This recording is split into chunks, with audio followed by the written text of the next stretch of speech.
Engkau Allahku,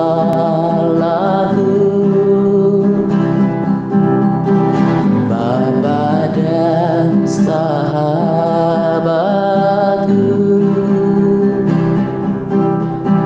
Kau pedulikan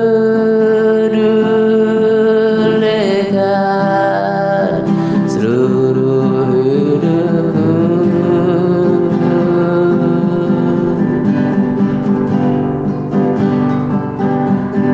Walau lewati lembah, aku tak ditinggalkan.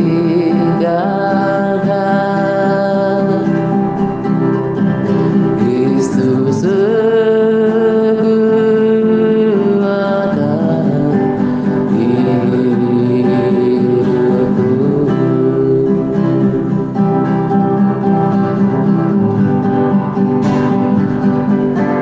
Ku sembah Kau Allahku, Bapa dan sahabatku,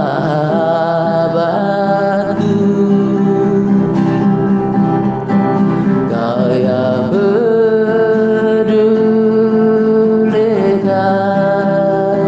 seluruh hidupku.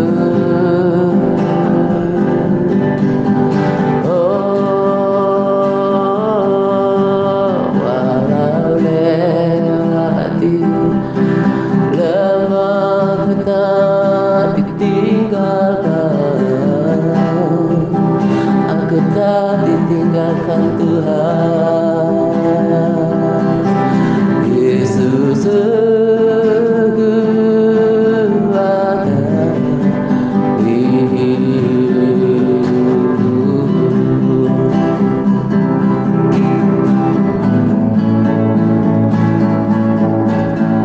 Ku sembah Kau Allahku, Bapa dan sahabatku,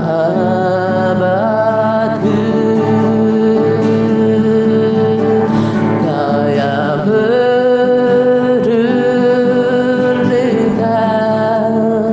seluruh hidupku.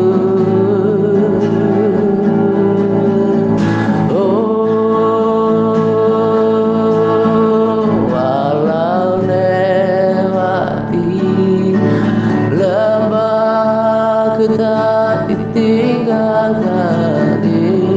Aku tak ditinggalkan Tuhan. Terima kasih Tuhan. Yesus kekuatan hidupku.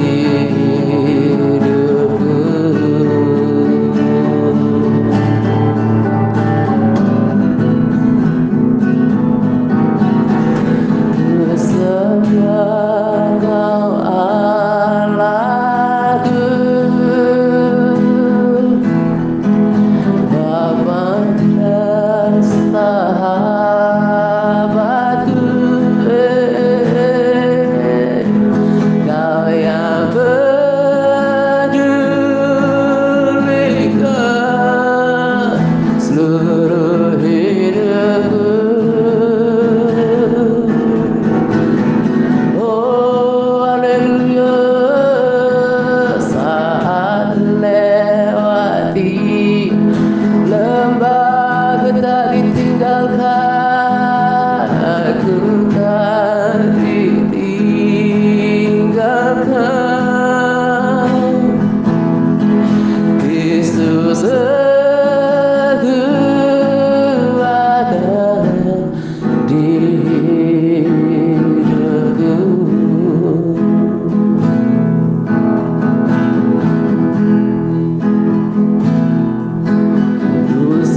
Tuhan.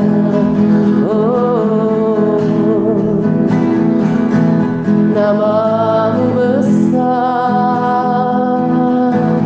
nama-Mu masyhur Tuhan, perbuatan-Mu heran, tiada Tuhan selain Engkau. Kaulah Tuhan yang benar, Kaulah Allah yang benar, Kau Tuhan segala Tuhan, Raja segala raja, penguasa segala yang ada, Tuhan surga dan bumi. Haleluya.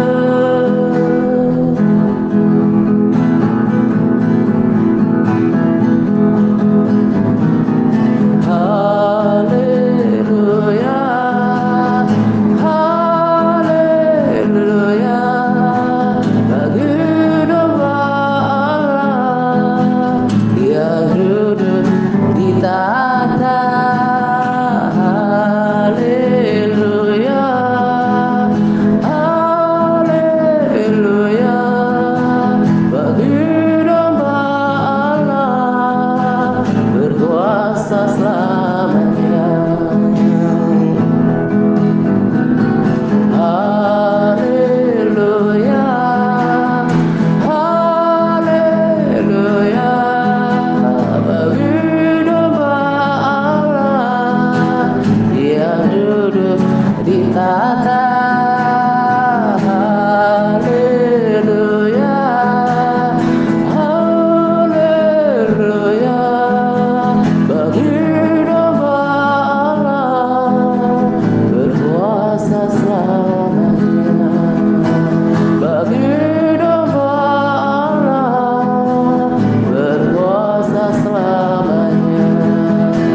Bagi domba Allah berkuasa selamanya.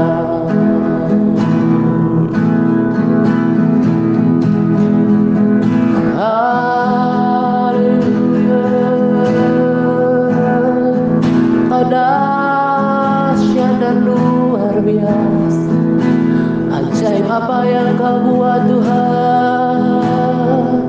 Kuasa-Mu tak tertandingi Tuhan. Oh, Allah yang hebat, Tuhan yang berdaulat. Oh,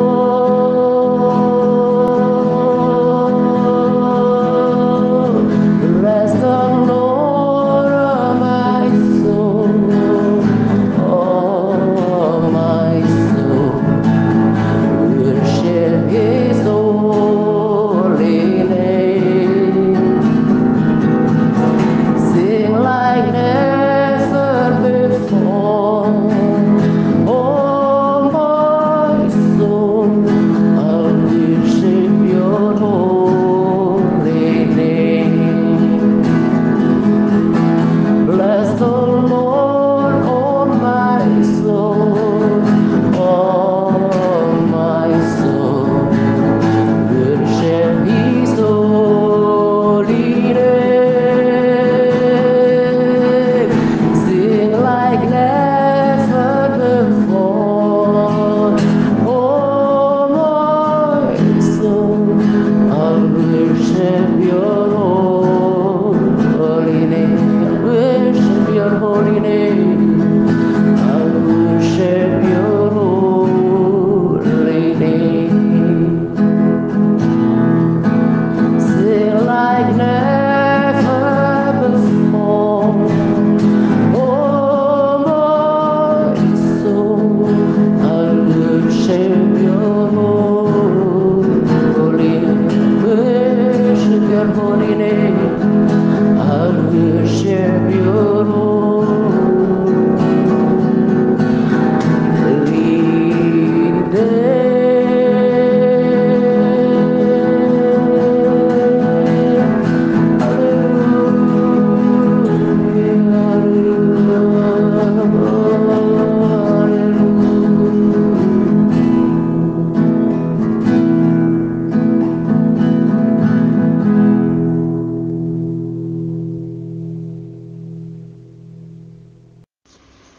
Shalom Pak Atta dan para sahabat. Kita bertemu lagi dalam RSSP kali ini, dan untuk kali ini saya akan membawakan RSSP modul 31 yang bertema takut akan Tuhan bagian E. Dan di sini saya bukannya mengajar, tetapi kita akan sama-sama belajar tentang tema ini ya, para sahabat. Apa kata Alkitab tentang takut akan Tuhan? Yang pertama, Allah mengajarkan kepada mereka yang takut akan Dia. Ini kita boleh lihat dalam Mazmur pasal 25 ayat 12. Siapakah orang yang takut akan Tuhan? Kepadanya Tuhan menunjukkan jalan yang harus dipilihnya. Yang kedua, takut akan Tuhan membawa hikmat. Ini boleh kita lihat dalam Amsal pasal 9 ayat 10. Permulaan hikmat adalah takut akan Tuhan, dan mengenal Yang Maha Kudus adalah pengertian. Yang ketiga, takut akan Tuhan lebih berharga daripada kekayaan. Ini kita boleh lihat dalam Amsal pasal 15 ayat 16. Lebih baik sedikit barang dengan disertai takut akan Tuhan daripada banyak harta dengan disertai kecemasan. Yang keempat, takut akan Tuhan memberikan perlindungan bagi anak-anak. Ini kita lihat dalam Amsal pasal 14 ayat 26 hingga 27. Dalam takut akan Tuhan ada ketentraman yang besar, bahkan ada perlindungan bagi anak-anaknya. Takut akan Tuhan adalah sumber kehidupan, sehingga orang terhindar dari jerat maut.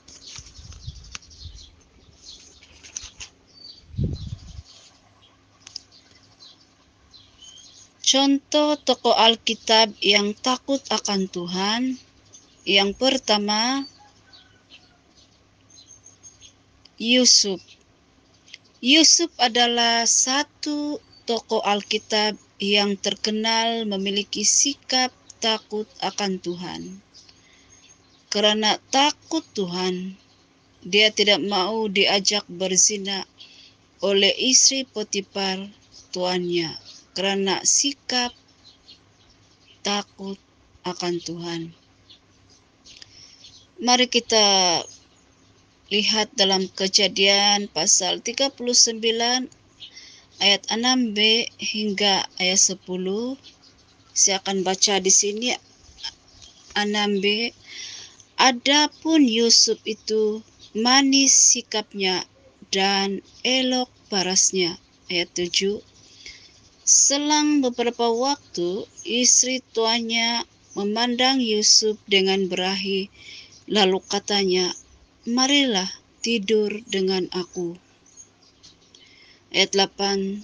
Tetapi Yusuf menolak dan berkata kepada istri tuannya itu, dengan bantuanku, tuanku itu tidak lagi mengatur apa yang ada di rumah ini, dan ia telah menyerahkan segala miliknya pada kekuasaanku.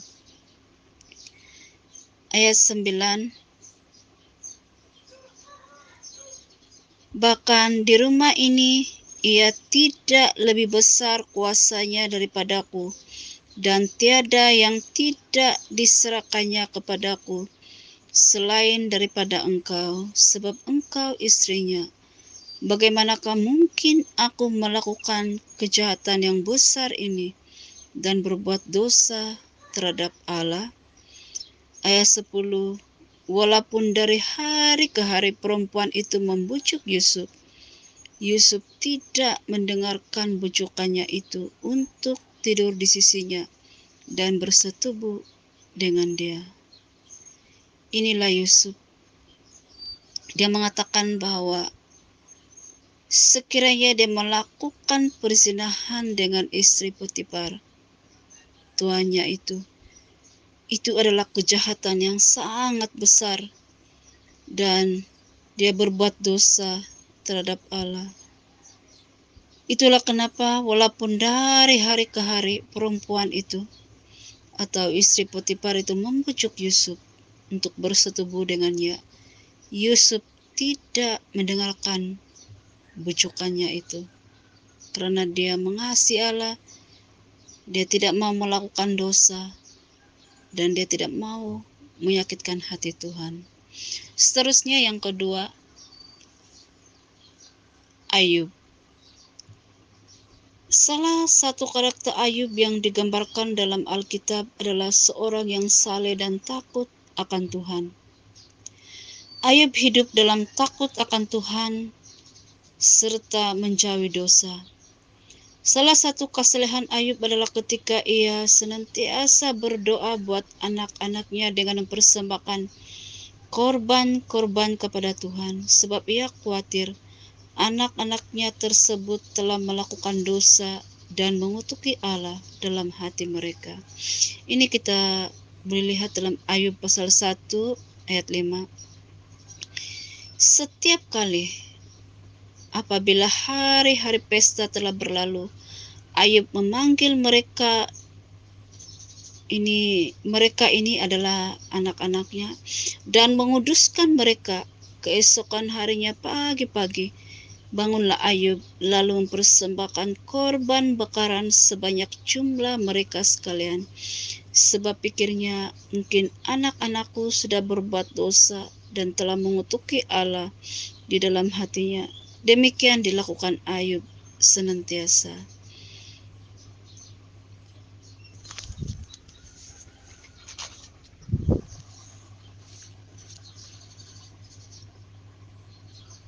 Ayat hafalan modul 31 bagian E ini hanya ada 2 ayat saja. Yang pertama, Mazmur pasal 25 ayat 14.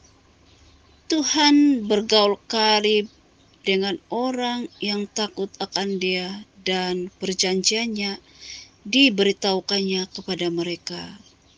Bergaul karib dengan Tuhan berarti melakukan segala sesuatu sesuai dengan kehendak Tuhan.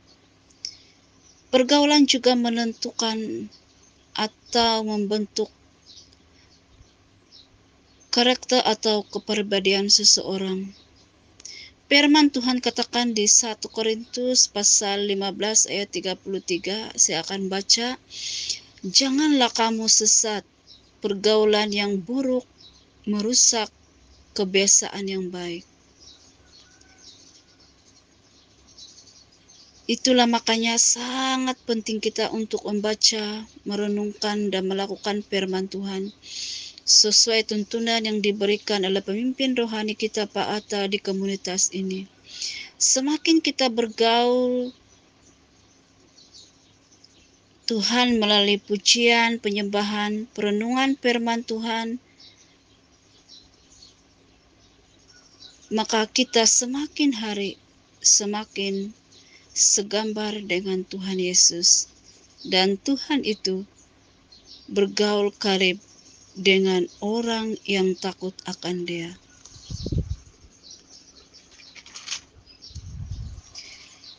Ayat yang kedua dalam Mazmur pasal 34 ayat 8. Malaikat Tuhan berkemah di sekeliling orang-orang yang takut akan Dia, lalu meluputkan mereka. Malaikat adalah makhluk surgawi. Ia tinggal di surga bersama Allah.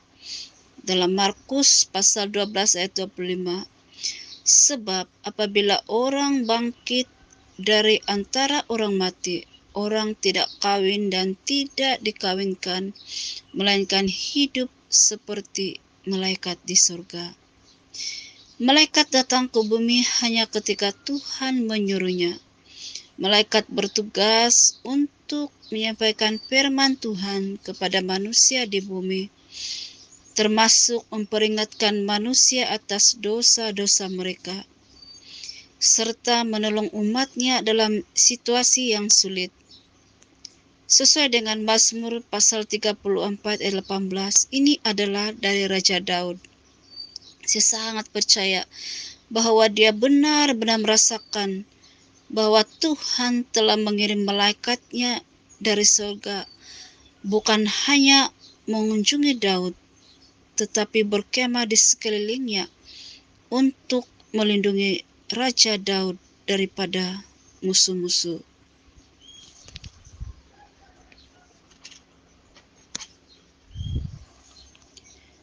Dalam Kisah Para Rasul pasal 12 ayat 5 hingga 11, saya akan baca di sini ayat 5. Demikianlah Petrus ditahan di dalam penjara, tetapi jemaat dengan tekun mendoakannya kepada Allah. Ayat 6. Pada malam sebelum Herodes hendak menghadapkannya kepada orang banyak, Petrus tidur di antara dua orang prajurit, terbelenggu dengan dua rantai. Selain itu, prajurit-prajurit pengawal sedang berkawal di muka pintu. Ayat 7. Tiba-tiba berdirilah seorang malaikat Tuhan dekat Petrus untuk membangunkannya. Katanya, "Bangunlah." Segera maka gugurlah rantai itu dari tangan Petrus. Ayat 8. Lalu kata malaikat itu kepadanya, "Ikatlah pinggangmu dan kenakanlah sepatumu." Ia pun berbuat demikian, lalu malaikat itu berkata kepadanya, "Kenakanlah jubahmu dan ikutlah aku." Ayat 9. Lalu ia mengikut malaikat itu keluar, dan ia tidak tahu bahwa apa yang dilakukan malaikat itu sungguh-sungguh terjadi. Sangkanya ia melihat suatu penglihatan. Ayat 10. Setelah mereka melalui tempat kawal pertama dan tempat kawal kedua, sampailah mereka ke pintu gerbang besi yang menuju ke kota. Pintu itu terbuka dengan sendirinya bagi mereka. Sesudah tiba di luar, mereka berjalan sampai ke ujung jalan, dan tiba-tiba malaikat itu meninggalkan dia. Ayat 11. Dan setelah sadar akan dirinya, Petrus berkata, "Sekarang tahulah aku benar-benar bahwa Tuhan telah menyuruh malaikatnya dan menyelamatkan aku dari tangan Herodes dan dari segala sesuatu yang diharapkan orang Yahudi." Ini adalah pasal pembebasan Petrus dari penjara secara ajaib oleh pelayanan seorang malaikat, dan sebagai jawaban atas doa-doa jemaat bagi Petrus. Sebelum saya mengakhiri RSSP modul 31 bagian E ini, saya sangat senang sekali membaca Mazmur pasal 103 ayat 11, 13, dan 17. Semuanya tentang takut akan Tuhan. Ayat 11 saya akan baca. Tetapi setinggi langit di atas bumi, demikian besarnya kasih setianya atas orang-orang yang takut akan Dia. Tuhan itu mengasihi orang yang takut akan Dia. Ayat 13, seperti Bapa sayang kepada anak-anaknya, demikianlah Tuhan sayang kepada orang-orang yang takut akan Dia. Dan ayat 17, tetapi kasih setia Tuhan dari selama-lamanya sampai selama-lamanya atas orang-orang yang takut akan Dia, dan keadilannya bagi anak cucu. kasih setia Tuhan itu sampai selama-lamanya atas orang-orang yang takut akan Dia. Wow, berbahagialah kita yang takut akan Tuhan. Demikianlah RSSP modul 31 bagian E ini. Jujur, saya sangat diberkati dengan tema ini. Maaf atas segala kekurangannya, mungkin cara penyampaian saya yang kurang pas. Kiranya Roh Kudus yang memberikan kita pengertian lebih dalam lagi sesuai tema yang sama-sama kita pelajari pada kali ini. Dan terima kasih. Tuhan Yesus memberkati. The rest of